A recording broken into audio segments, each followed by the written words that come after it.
Vamos aproveitar que o dólar está super acessível, né? Tá uma beleza, tá todo mundo com o bolso cheio, graças a essa inflação sob controle, né? Diz a Miriam Leitão. E vamos pegar umas passagens e pagar para todo mundo ir para a Europa junto com o Saindo da Bolha, né? Não, na verdade eu entendi a proposta errada aqui do pessoal. Na verdade nós vamos passear pela Europa, obviamente, só em conversa, que me parece bem mais realista.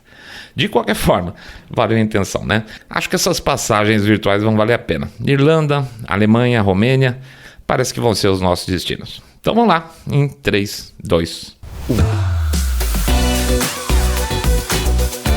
SBB Flash.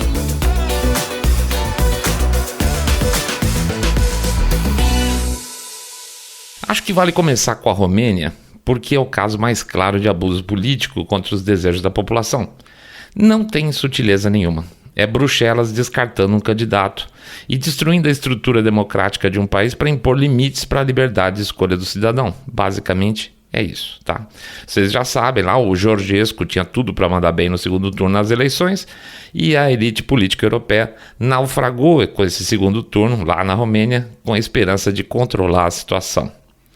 Acho que o que é mais marcante nessa história é a representação de uma mudança de postura do establishment que não se importa mais em disfarçar. Eu acho que esse é a grande virada. Antigamente existia uma certa vergonha, existia um certo pudor, hoje não.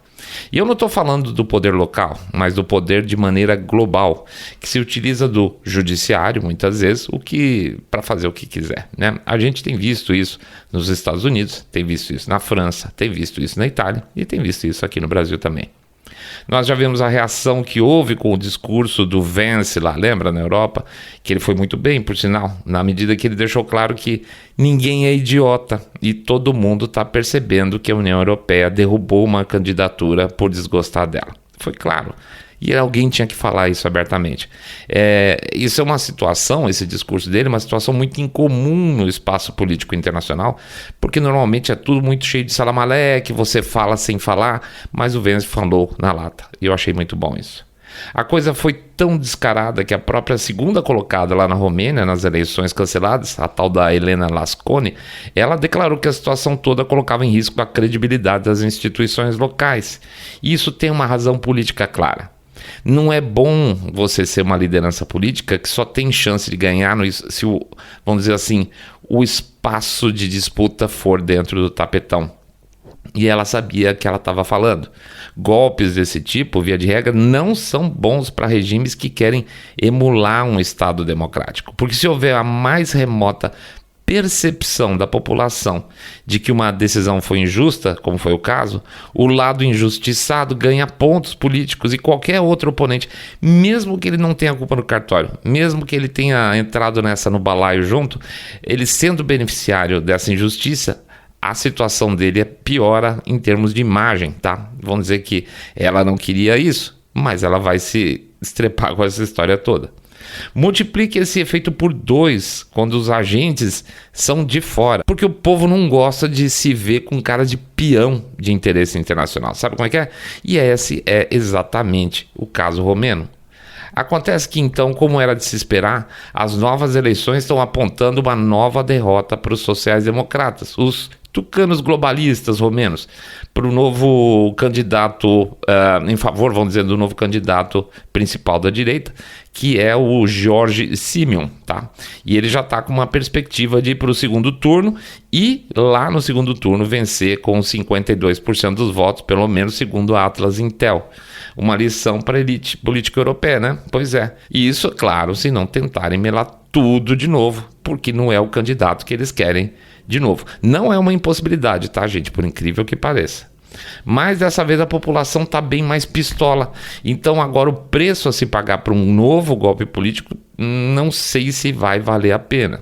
Mas aquilo que a gente falou, ultimamente o pessoal está jogando pesado e pouco se importando com as consequências e principalmente pouco se importando com a imagem. A única coisa que a gente não pode tirar de perspectiva é que a cabeça globalista está meio machucada, tá, gente? A saída do Klaus Schwab em definitivo do Fórum Econômico Mundial, ele já tinha deixado a posição de chefe para ser membro do conselho e agora ele está saindo em definitivo do conselho também, mostra que as coisas não estão muito boas por lá. A Ursula von der Leyen, que representa essa cabeça política no meio europeu, ligada a Schwab, pode estar temporariamente sem escoro, não sei. A coisa está cinza, bem cinza por lá, e esse é um ótimo momento para tentar gerar algumas vitórias sobre os globalistas na Europa, e essa pode ser uma delas. A minha torcida é que essa eleição, então, seja uma materialização de uma vitória de Siemens, que desbalancearia ainda mais o grupo globalista no leste europeu, que tem países já como o nariz torto, né, como a Polônia, a Hungria, a República Tcheca, né, que são todos muito críticos em relação às políticas europeias, e aí uma oposição cada vez mais aberta dentro desse governo aí fascistoide europeu, representado pela União Europeia. Alemanha. Meus caros, a coisa está complicada na Alemanha. Mas nunca esperem nada muito radical e violento vindo da Alemanha. O ponto é que quando se percebe alguns tremores sutis das estruturas lá, isso é um sinal incrível, tá? A Alemanha não é um país de chiliques, é um país de silêncio. E nesse caso aí, murmúrios são sinais significativos. Vamos voltar um pouco. O CDU, o Partido Conservador de lá, né, como previsto, ganhou a eleição, ficando à direita de fato, que é a AfD, em um fantástico segundo lugar. Mas isso também como previsto. Então vocês podem reparar o seguinte, na Alemanha é sempre tudo relativamente previsível. Tá? E também era previsível, já era falado, que não haveria acordo entre a CDU e a AfD para ter um governo de direita completo por lá. O problema disso é que, ao descartar previamente a AfD, restava à CDU somente uma opção, que era se aliar com os sociais-democratas, que tomaram uma surra nas eleições por ter feito um governo podre lá, né? Lembra disso? Então, mas pensa como isso é ruim. Quando você não tem opções para se aliar, em última análise você perde todas as suas cartas de negociação, ainda que você tenha vencido. Porque se os sociais-democratas falarem não, você não tem como compor um governo e vai ter que chamar novas eleições. Então vira uma vitória de pirro isso aí. Imagina isso, sabendo que parte do eleitorado está pistola com você, porque você já traiu suas promessas feitas durante as eleições, aí você vai disputar uma nova eleição? Meu amigo, para tomar essa decisão, então a CDU teve que ficar meio descalça, tá? Ou correndo o risco de ficar atrás da AfD no próximo pleito. Ou seja, entrega as cartas ou toma um cacete da AfD na próxima. Péssimo para eles. Tudo isso por causa do dito firewall, ou seja, dessa decisão política de nunca, jamais permitir que a AfD tenha posições em uma administração ou que tenha legislações aprovadas no parlamento, o que, claro, é super, hiper antidemocrático. Porque você não está calando a AfD, como se fala, você está calando 20% do eleitorado alemão por baixo, né? Mas tem um componente adicional importante por aí. As disputas regionais são realmente muito importantes na Alemanha e o que está começando a ser notado é que o DIK está começando a rachar. E esse tipo de coisa geralmente começa na base, onde a política real é exercida, porque os governos regionais são aqueles que de fato olham na cara do cidadão, nas cidades onde eles moram. E é nesse espaço em que os políticos da direita do CDU estão começando a bater de frente com a decisão federal de jamais existirem conversas entre CDU e AfD. Ainda mais no leste alemão, na região da antiga Alemanha Oriental, né? Onde a AfD mandou especialmente muito bem nas últimas eleições. E aí, gente, não é uma questão de moral ou política no sentido, vamos dizer assim, ético. É uma questão de sobrevivência. Se o CDU quer continuar representativo politicamente no Oriente Alemão, vai ter que conversar sim com a extrema-direita. Porque, caso contrário, a migração de votos vai ser naquela direção. Vai para a AfD, não vai nunca para a esquerda. Até porque vale lembrar, a gente já falou, quem já viveu sob regime socialista não quer nada com partidos de esquerda, a não ser os saudosistas. E nesse caso, eles preferem votar no partido de esquerda puro, ou Der Linke lá, do que votar nos sociais-democratas. Certo? Então o centro aí está meio complicado. E, em outras palavras, ao contrário desses processos mais dramáticos e barulhentos, aí, tipo hollywoodianos, como aconteceu nos Estados Unidos com a troca de um governo de esquerda globalista americano pela direita nacionalista populista do Trump, e isso gerou tremores cataclísmicos, raios e trovões. Algo bem mais subreptício parece estar acontecendo na Alemanha, com a direita verdadeira lentamente conseguindo botar a cara para fora e, quem sabe, ocupar espaços necessários que podem, inclusive, fazer mudar a cara dessa podreira que se chama União Europeia. Irlanda.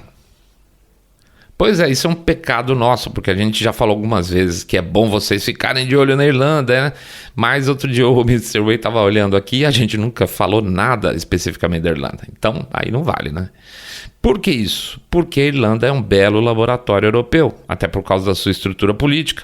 E é um país relativamente pequeno, com uma enorme influência das Big Techs, e onde o progressismo entrou na cultura de maneira, aspas, orgânica, trabalhada, mas orgânica. E então você consegue ir mexendo nas coisas de maneira que, quando você já percebeu, já era, tá?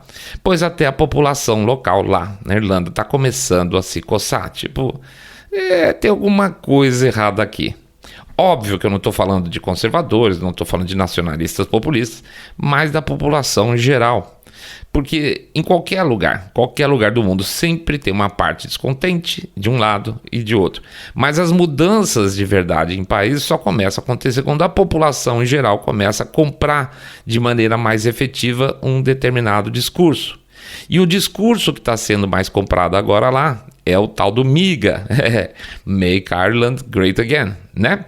E como se percebe isso pela imprensa? Não, obviamente que não. A imprensa não vai dar eco para essas coisas.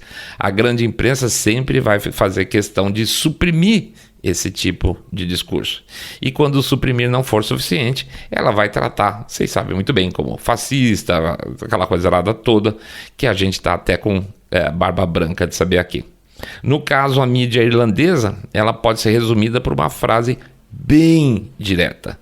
A grande mídia irlandesa ou é estatal, ou é capturada ideologicamente, ou pertence a grupos estrangeiros alinhados à elite progressista global.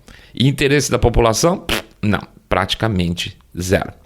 Vocês querem um recibo? Então segue recibo aí. Vamos analisar pelo menos alguns dos maiores veículos irlandeses. Pega, por exemplo, The Irish Times. É um jornal tradicional, de centro-esquerda liberal, tucano, tá? Basicamente, para quem? Para um público mais urbano, mais estudado, vamos chamar assim, educado no sentido de educado formalmente, tá? É tucanão, é isso aí. Quem são os donos? Os donos do Irish Times é o Irish Times Trust, ou seja, é um fundo, tá? É uma fundação independente, mas ela é altamente pressionada por lobbies políticos e ONGs. Essas ONGs. Conselho diretor do Irish Times Trust é basicamente aí com inclinação progressista globalista, tá? Ou seja, é um veículo capturado ideologicamente.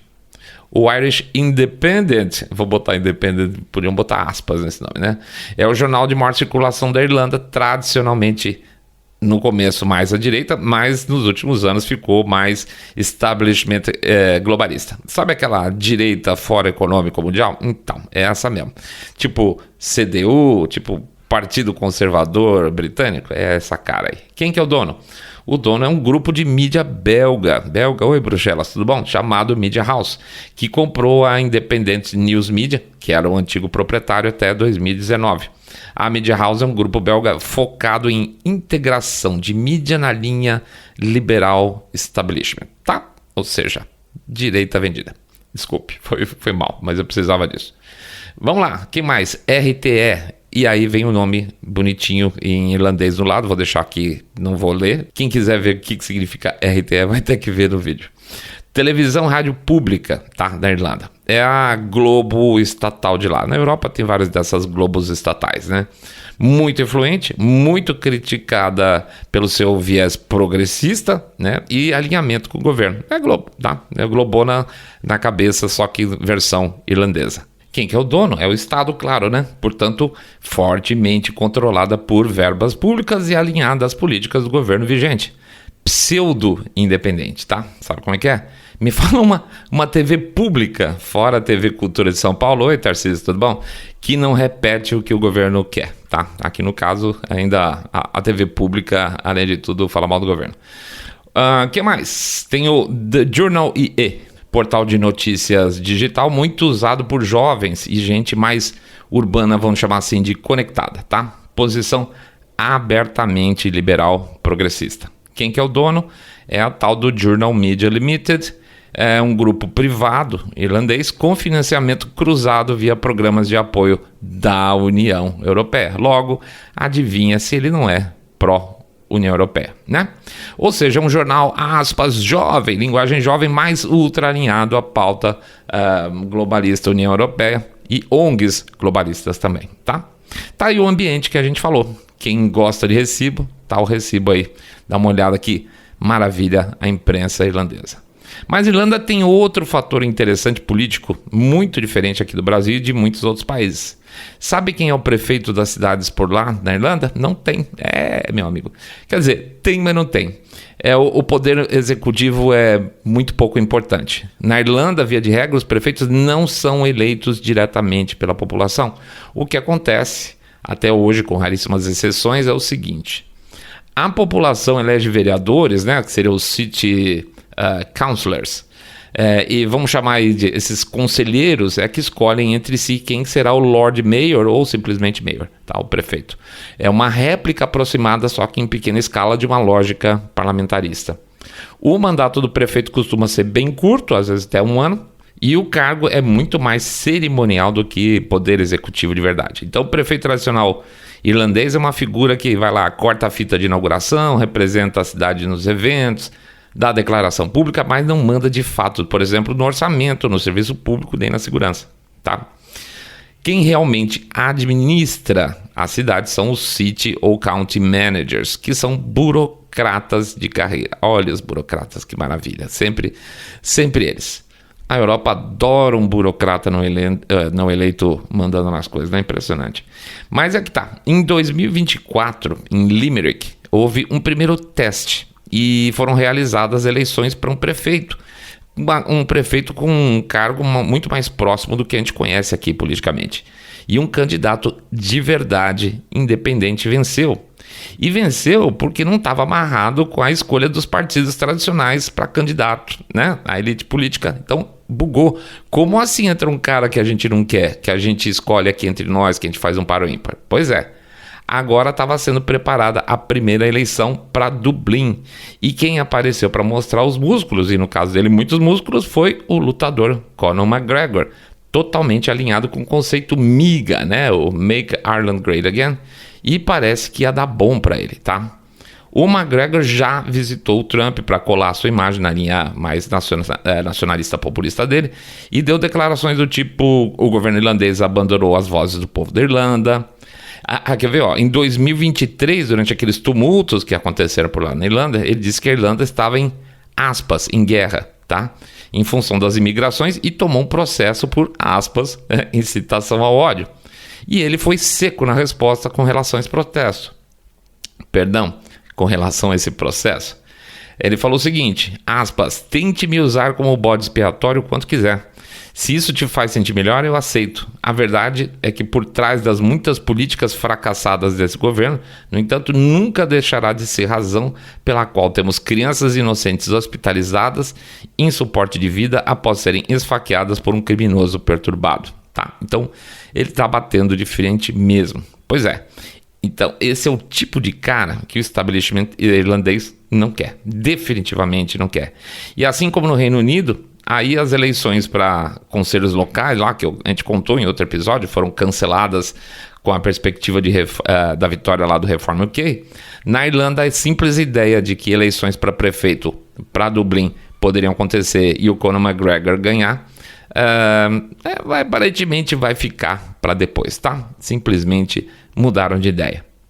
Essa é a democrática Europa, tá, gente? Que pressiona para cancelamentos de eleições na Romênia, que tenta destruir um partido como a AfD na Alemanha e que, por pesquisa, representa a maior fatia hoje de eleitores do país, que também pressiona a Irlanda para evitar eleições democráticas, tá? Por exemplo, em Dublin. É essa aí. E o que a gente tira disso? Como a gente disse, parece que o Dick está rachando. Porque se as águas estivessem calmas para os globalistas de Bruxelas, nenhuma dessas 3 ações antidemocráticas seriam necessárias. A democracia de Bruxelas, como sempre na visão dos globalistas, né, só funciona quando eles têm o poder absoluto nas mãos e uma oposição controlada. De maneira geral, o que difere uma tirania de uma ditadura é a importância que se dá à opinião popular. Mas veja bem, não a importância porque a elite governante quer saber o que o povo deseja e dá para ele isso. Não. Ela quer saber a opinião popular para conseguir descobrir maneiras de se manter no poder. Tá? Para você fazer propaganda, basicamente, e dar aquilo que aparentemente o povo quer. Ditaduras querem parecer bem para a população para ter sustentação. Na tirania eles resolvem tudo com um punho de ferro e não estão nem aí, tá? Eles não estão se importando do que o João acha ou não. Essa é a diferença. E aí, considerando esses 3 casos apresentados nesse episódio, dá para dizer sem medo de errar, é que a elite europeia decidiu fincar o pé por meios ditatoriais. Ou seja, se a Europa ainda não mergulhou numa tirania, já deixou claro que não tem mais vergonha de flertar com a ditadura. Nós não estamos mais falando de liberdade ameaçada naquele continente. Nós estamos falando de liberdade condicionada à aprovação da elite. E isso, meus caros, já não é mais democracia. Tá? Bom, é isso aí. Eu não vou deixar de fazer o nosso jabá. Pedir para vocês considerarem o nosso Pix. 125 10 reais, 10 milhões de reais, pingado não é seco. Ou dar uma passadinha aí na nossa loja. lojasaindodabolha.com.br lojasaindodabolha.com.br. Outra maneira de ouvir mais um episódio por semana do Saindo da Bolha é assinar lá a Família Te Atualizei da Bárbara. Lá tem um episódio extra exclusivo Saindo da Bolha e, periodicamente, também documentários produzidos especialmente para o público da app dela, tá bom? O endereço lá é família.teatualizei.app família.teatualizei.app com 2 P's, tá? É isso aí então, gente. Deus abençoe a todos, muita paz, muita sabedoria. Uma excelente semana para todos. O Flash SDB acabou. Fique em paz.